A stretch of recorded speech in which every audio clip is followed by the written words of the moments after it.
प्रिय विद्यार्थियों, नमस्कार। आपका अपने Hindi channel Hindi with Swami sir में हार्दिक स्वागत है। आज के इस वीडियो में हम अध्ययन करेंगे मात्रिक छंद में मात्राओं की गणना किस प्रकार से की जाती है। तो चलिए शुरू करते हैं।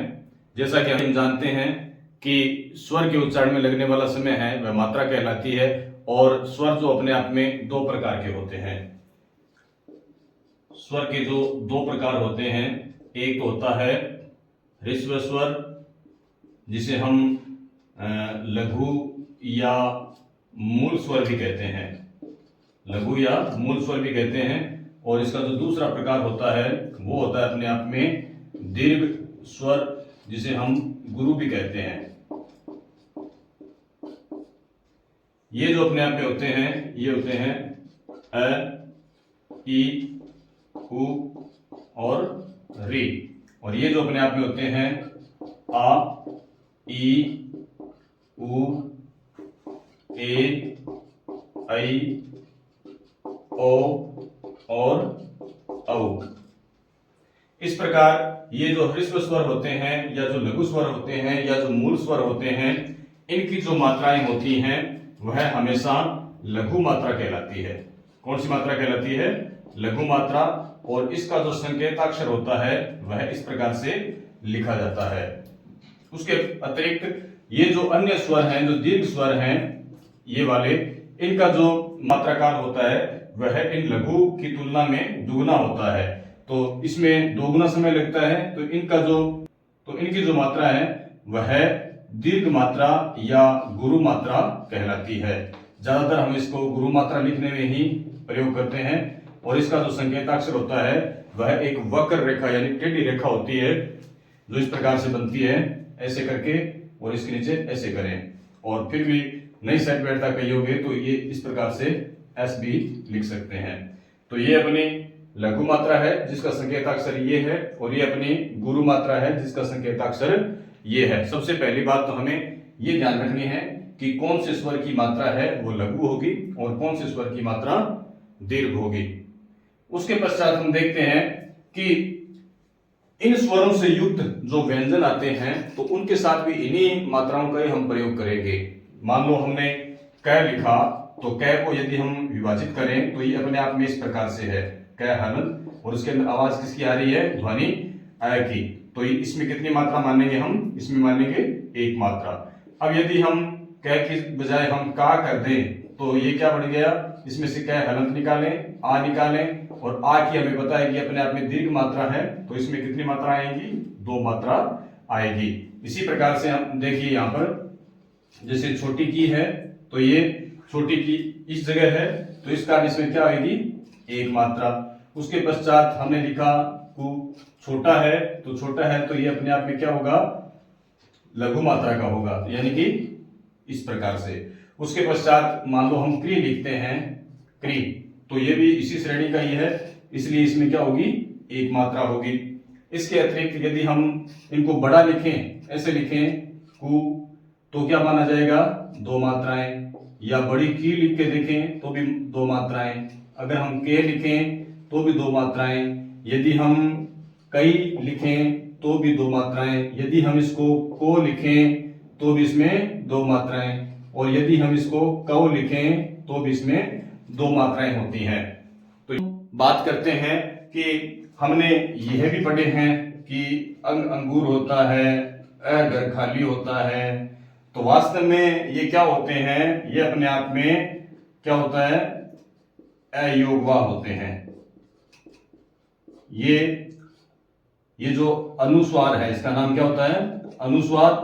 और ये अपने आप में क्या है? विसर्ग। तो ये अपने आप में अयोगवा होते हैं, और इनकी विशेषता ये है कि ये जिसके साथ लग जाएंगे उसकी मात्रा दोगुनी हो जाएगी। मान लो अपने पास में, जैसे मैं यहां लिखूं कि ये क्या था अपने पास? क था, इसकी मात्रा कितनी है? एक। यदि मैंने इसको अनुस्वार युक्त कर दिया तो अब इसकी मात्रा कितनी हो जाएगी?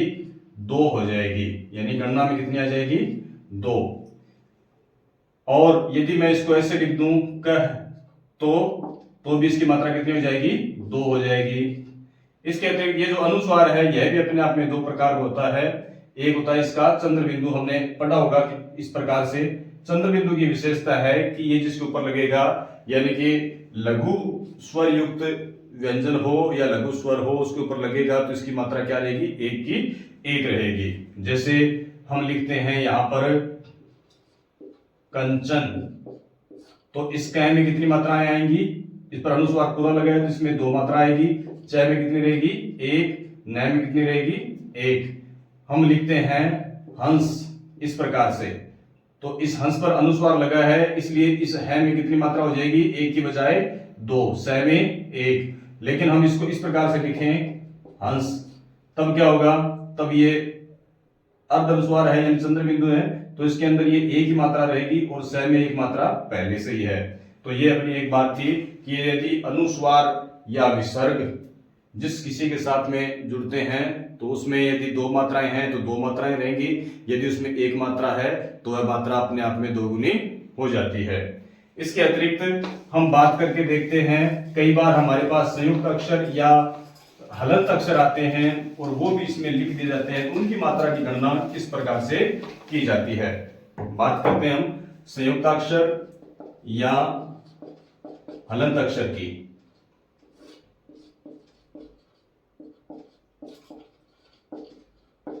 जैसे मैंने लिखा कंदर्प, ये लिख दिया मैंने। अब इसके अंदर मात्रा की गणना कैसे करें, तो मात्रा की गणना करने से हमें पहले ये देखना है कि इसमें आधा अक्षर कौन कौन सा है। इसको मैं साधारण हिंदी में लिख के दिखाता हूं आपको। क ये न आधा है तो इसको हम हलंत कर लेते हैं, फिर द और उसके पश्चात इसको एक बार उच्चारण करके देखिए धीरे धीरे, क न द र प, क न द र प। तो ये र और ये प। ऊपर वाली र की विशेषता ये होती है कि ये जिसके ऊपर लगा होता है उससे पहले बोला जाता है और ये अपने आप में क्या होता है, अधूरा होता है। अब अपने मात्रा गणना करें थोड़ी आसानी से हो जाएगी। ये जो क है इसमें कितनी मात्राएं हैं, इसमें एक मात्रा है, लेकिन ये न जो है ये हलंत अक्षर हो चुका है, तो इस द से पहले ये न हलंत है, तो इसकी जो मात्रा है वो अपने आप में ये इस पर प्रभाव डालेगी और अब ये मात्रा क्या हो जाएगी, दोगुनी हो जाएगी। यानी क में जो एक मात्रा थी अब वो एक की बजाय कितनी हो चुकी है, दो हो चुकी है। इसी प्रकार से ये द जो है इसमें भी अपने आप में एक मात्रा है, लेकिन उसके बाद ये हलंत अक्षर आया है, तो हलंत अक्षर आने के कारण ये मात्रा का प्रभाव इसके ऊपर पड़ेगा और ये एक की बजाय इसकी मात्रा कितनी मानी जाएगी, दो मानी जाएगी। और प अपने आप में एक का एक रहेगा। तो इस प्रकार हम इसकी गणना करेंगे तो क में कितनी मात्राएं आएंगी, दो।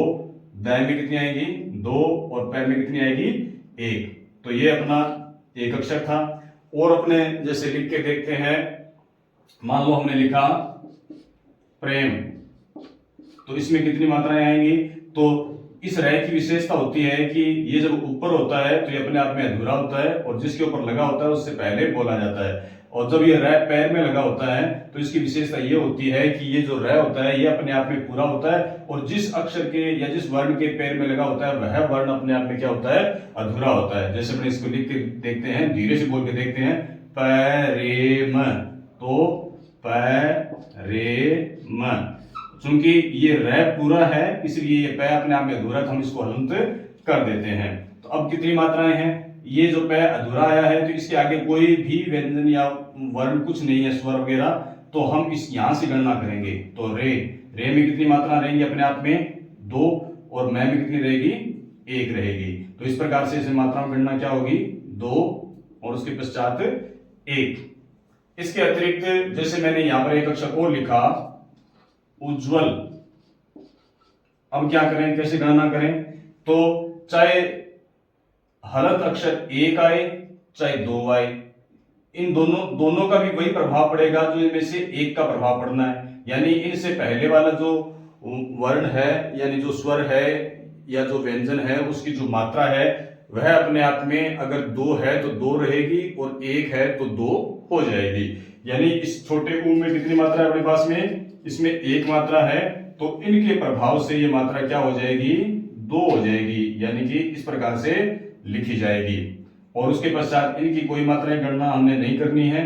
अब वह है तो वह के आगे कोई हलंत अक्षर नहीं है या आधा अक्षर नहीं है, तो इसमें अपने आप में इसकी एक मात्रा रहेगी और लय में भी अपनी एक मात्रा रहेगी। तो इस प्रकार से हम देखेंगे कि जो उज्ज्वल है उसके अंदर उ में 2 मात्राएं हैं, वह में 1 है और लय में 1 है। इसके अतिरिक्त एक छोटा सा नियम और भी है कि काव्य की जो आवश्यकता होती है तो उसके आधार पर यानी उसकी आवश्यकता अनुसार हम किसी भी कभी भी छोटी मात्रा को बड़ी और बड़ी मात्रा को छोटी भी मान सकते हैं, लेकिन इस प्रकार का जो मानना होता है वह प्राय किसी भी चरण के अंतिम वर्ण में ही किया जाता है, यानी कि चरणांत में ही किया जाता है।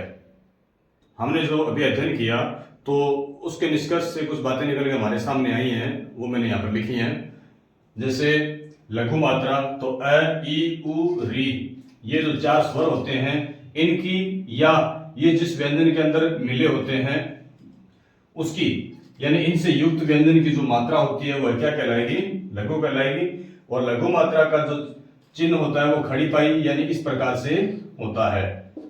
उसके पश्चात दीर्घ मात्रा की बात हम करें तो आ, ई, उ, ए, ऐ, ओ, औ, इनकी या इनसे युक्त जो भी व्यंजन होता है उसकी, या इस प्रकार के व्यंजन जो अनुस्वार युक्त होते हैं या जो स्वर होते हैं वह भी अनुस्वार युक्त होते हैं, या ऐसे व्यंजन या स्वर जो विसर्ग युक्त होते हैं तो इनकी मात्राएं क्या मानी जाती हैं? गुरु मानी जाती है।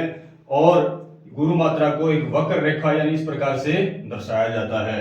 सबसे विशेष बात यह थी कि संयुक्ताक्षर या हलंत वर्ण से पूर्व का यानी पहले का लघु मात्रिक जो भी वर्ण होता है वह अपने आप में कैसा बन जाता है? दीर्घ मात्रिक हो जाता है। अनुस्वार या विसर्ग से युक्त यदि कोई लघु मात्रिक वर्ण है तो वह भी क्या होगा? दीर्घ मात्रिक माना जाएगा। तो उम्मीद है कि मात्रिक छंद में मात्राओं की गणना करना स्पष्ट हो गया होगा। ये था मात्रिक छंद में मात्राओं की गणना करने से संबंधित एक छोटा सा वीडियो। उम्मीद है आपको पसंद आया होगा।